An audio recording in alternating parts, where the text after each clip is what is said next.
Bismillah ar-Rahman ar-Rahim. This is Khawaja Hammad Akbar and you're watching Global Times Pakistan. Global Times Pakistan stands in solidarity with the Palestinian journalist who was shot brutally in the eye. Today we are discussing a very interesting topic, that is the Secretary Blinken's visit to Middle East that has gained importance in the scholars arena. To discuss that, I have with me Syed Muhammad Ali, who has joined me from Washington, D.C. Sir, thank you for giving and sharing your time with us. So my first straight question to you is, what are the objectives in your view of Secretary Blinken's visit to Middle East, and what are the possible implications on the region? Well, I mean, this visit is largely, it's to do some firefighting with the flare-up again, a brutal one in the Gaza, and when this new administration came in, they were not the architects of the Abraham's Accord. And it seems that given the sort of geostrategic priorities of this new administration, certainly the Middle East or the Palestinian-Israeli crisis was not on the top of the agenda.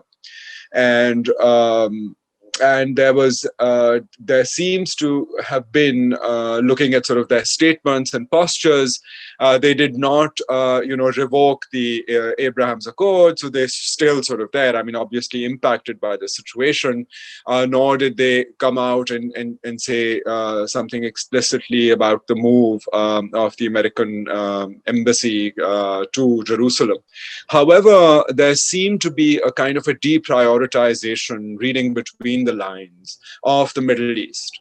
And that, of course, has to do with what else is going on geostrategically, and the American emphasis on, having to counter Russia and perceived Russian aggressions, particularly for the Democrats, because of how they perceive, Russian interference in the democratic election process.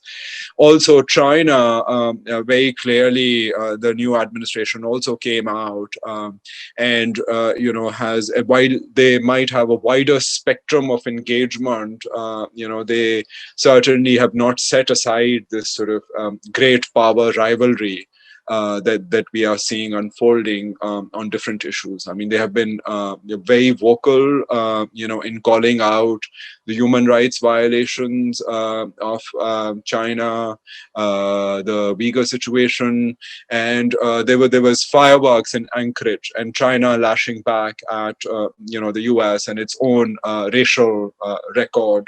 So given that competition between the U.S. and Russia and with China, and of course the Afghanistan imperative, the need to exit Afghanistan. I mean, it's also a legacy issue. There are concerns of what's going to happen post-withdrawal. I mean, there's been criticism of deciding to get out with a firm deadline, September 11th. So given these kinds of issues, and of course, the US has a presence and exerts its influence in the rest of the world as well. So given that broader context, I mean, that's how we have to sort of view, the US administration and its response to the flare-up and then the need to go and firefight it. Right. Thank you, sir. Sir, you mentioned Abraham Accord. So how you see it is a challenge? Is it a challenge to Biden administration, really? Well, the Abraham Accords, I mean, it was, the art of the deal, and, President Trump and his son-in-law, Jared Kushner, I mean, that was his baby, as it were. Right, and they had been pushing for it. He tried to do something earlier, sort of using economic incentives.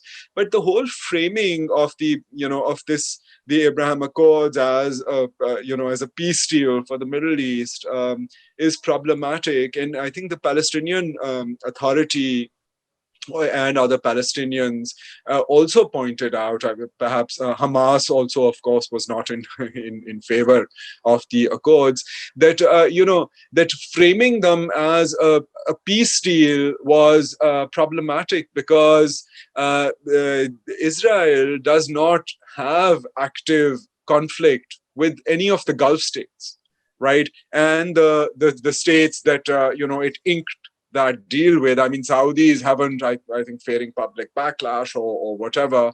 I mean, they haven't explicitly come out and endorsed, but that close foreign policy ally, which is the UAE, right, has signed and tried to normalize relations. I mean, of course, there are other neighboring countries which had gone into that normalization process much earlier, like Egypt. Right now, I mean, be it Morocco, be it Bahrain or Sudan and the UAE, I mean, that the rest of them just might have also been some enticement to get them to sign on. But really, I mean, they did not really have significant contention or conflict. So even the framing of that attempt as a peace deal for the Middle East was problematic. And certainly the Palestinians were not on board. They were not consulted, nor were there any significant attempts made to try and address, that ground reality.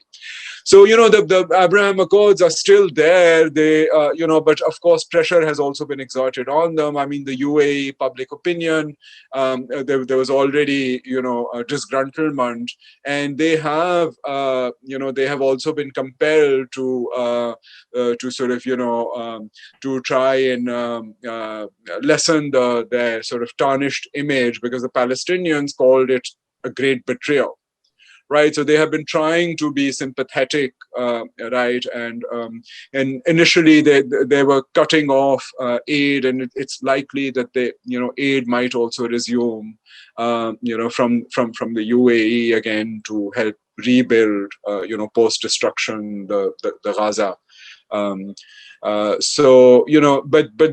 the accords are still there, but in the long run, I mean, they don't really mean much. I mean, in terms of resolving the Palestinian situation. Right, sir. Thank you. So now, Secretary Blinken, yesterday's meeting, his meeting with President Abbas, he announced $70 million US dollars support to Palestinians. So, what are your comments? How would the world see this? Because the American, are they replacing the lost lives in exchange of that money? Well, it's not only that. I mean, simultaneously, I mean, 10 times that much is, a defense deal in the pipeline with Israel. I mean, the US is, of course, a staunch supporter of Israel. I mean, using its veto power in the UN Security Council and the repeated defense arrangements, bolstering the capacity of the Israeli state. So that, support remains, within the US. However, there is now, I mean, they are progressive, and we don't want to over homogenize, right? And we certainly don't want to start getting anti-Semitic, which is a big disfavor, actually, I mean, even to the Palestinian cause. And, the Israeli government, in fact, tries that anytime anyone tries to criticize Israel, they conflate that with anti-Semitism. And it's unfortunate that also on the other side, relying on tropes and talking about Jews in general is such a disservice, right? Because then that reinforces those stereotypes. It brings back the trauma of the Holocaust. So there is a clear need to distinguish between, anti-Semitism, and again, there's a flare-up of anti-Semitism around the world, also in the US, which then enables the Israeli government to say, like, look, we speak for all Jewish people, and they don't. I mean, here in the US also, I mean, the BDS, the boycott, divest movement, I mean, increasingly people are realizing that this is an apartheid-like situation. But, when we have on the other side spewing hatred and hatred against the Jews in general, that undermines the cause, in the sympathy for the plight of the Palestinians. It So, does seem that in the Democratic Party also there is a bit of a realization about that. Sorry, do you want me to? I was now going to come to your question, but do you want to yes, say please. something else, and I can, yeah. Yes, please. Because I was just believing that there is very much confusion present in the understanding between the Israelis and the Judaism. Because as we all know that the Palestinian is not only belong to Muslims. The Jews are also Palestinians. There are Christian Palestinians. There are Muslim Palestinians, and there are other minorities. So how this perception is going to take place in this region? You see, I mean, we can use an analogy. I mean, analogously, I mean, it's like saying, all Muslims are terrorists, All right. right? And we have been pushing back against that, right? That, I mean, if there's extremism and militancy, there are complicated causes of that. But, I mean, there's a lot of diversity between sectarian diversity, ethnic diversity, personal beliefs. I mean, you can't just stereotype everyone and stereotype them vis-a-vis one government. I mean, can we say that, the Saudis represent all Muslims in the world? I mean, look at the Muslims in Indonesia, look at the diasporic Muslim community. I mean, there are cultural differences, there are differences of opinion, right? So it is a complete disfavor, right? I mean, and there are, the BDS movement or the progressive, the Jews for peace. I mean, it's not to say that they aren't hawkish lobbies, right, that align themselves with the Israeli government in the US, right? I mean, there is that case. I mean, there's also evangelical groups, ironically, using sort of, a biblical narrative because they think that Christ will, resurrect and come back only when the Jews are ruling all of Jerusalem. Right, so you have it's a complicated situation, but I think it's an extreme disservice anywhere in the Muslim world where they where they conflate, where they confuse Israel and Jews, and it undermines your allies within the Jewish community. I mean, look at Bernie Sanders, right? I mean, he is Jewish, he's culturally from a Jewish background, and he just wrote a very powerful opinion piece saying, it ended on the lines that Palestinian lives matter, right?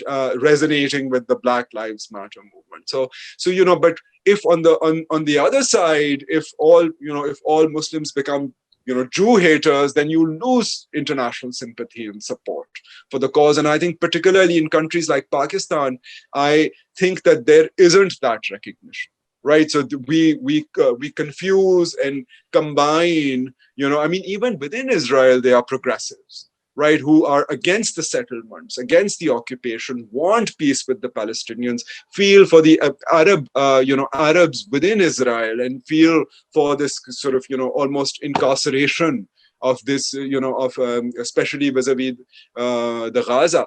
And let's remember, the plight of the Gaza is not only inflicted by Israel. I mean, it's now the broker of peace, Egypt, right? I mean, because Right. Egypt has also been blocking, right, like access to particularly since the rise of Hamas. So it's a more complicated situation, and it's easy to just come up with blanket statements, but particularly in our diplomatic corps and amongst our intelligentsia, I mean, it is our job to try and make people understand that we can't use such broad brushstrokes, because then we get backlash, which ultimately undermines the plight, the support for the Palestinians. All right, sir. Concludingly, sir, you summed up very well. So, concludingly, the 11 days that passed of brutality, what kind of impact they would have on the regional geopolitics, in your opinion? Well, right now, I mean, the announcement of American aid, or even from neighboring Arab countries, right? I mean, Palestine had the Gaza in particular had barely rebuilt after the last Israeli assault. So so now again, unless they are underlying those underlying issues of conflict and tensions, the sort of the settlements. And, if you have a community under siege, right? I mean, they feel that on the one hand, the Palestinian Authority, which is accused of being like complicit and lethargic and corrupt, and on the other hand, I mean, Hamas does have this, very sort of aggressive, right, like way of approaching the situation. I mean, the targeting of civilians, etc. But then, that, I mean, the U.S. doesn't. I mean, even now, this aid is going to be routed through the Palestinian Authority rather than to Hamas. I mean, they still don't recognize them and think of them as a terror group. But it's understandable how, out of frustration, when you don't have any other resources, that Hamas does enjoy particular, popular support. They've been portraying this as a victory, despite the asymmetrical casualties and the devastation caused, right? I mean, because when you have this level of suppression and frustration, then then that kind of aggressive posture pays. So, but the underlying causes, I mean, there's some rhetorical, recognition that, those long-term issues need to be addressed, but whether, enough pressure will be applied. I mean, right now for Netanyahu, he is kind of fledgling. So, I mean, it's easy to rally up people against the other. So, I mean, it might give him a political lifeline. I mean, he has like corruption and all sorts of issues right now. So it was a good distraction for him. I mean, for the US, again, all those other priorities are there. And now they were compelled into action because the glare of publicity was on the issue. But, if after throwing some money at the problem, I mean, will there be enough will and resolve, to try and pressurize and bring both parties into a mutually acceptable settlement, one wonders. And it's complicated, of course, by then regional players. I mean, the perception that Iran supports, Hamas